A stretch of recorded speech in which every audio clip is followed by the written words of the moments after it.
Okay, and what are the most common title issues that come up during a home sale, and how are they handled? Are there common issues? Yes. Well, I will say that one of the things I think that makes real estate in general so fun is how unique it is. And, as you know, every deal is so different.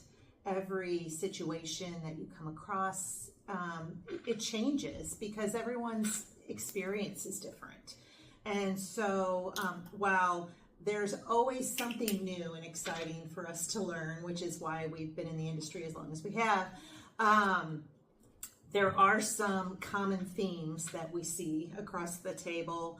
One of them is someone shows up on title that you didn't think was there. And I know sometimes I'm going to say some things and you're going to be like, what? That never happens. Never. And, but it does. And, just some examples of that would be, sometimes when people are younger and they buy a home, maybe they don't qualify, by themselves originally. So maybe they add mom and dad to the title to help them purchase the property.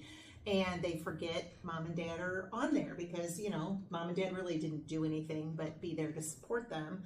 And they go to sell and they forget, oh, mom and dad are there. Or maybe, the transaction is occurring because someone passed away. And it opens up the whole, who has the authority to sell, and who all in the family needs to be at the table to execute the documents or sign that contract, or things like that. The other most common thing I would say is unreleased mortgages, unreleased liens. Sometimes that can occur when people take out those free home equity loans that the banks offer, the credit unions offer, and they don't draw down any money. They just say, oh, sure, I'll take that free line of credit that my bank's offering and is going to pay all the costs for. That's a great thing for me to have in my back pocket.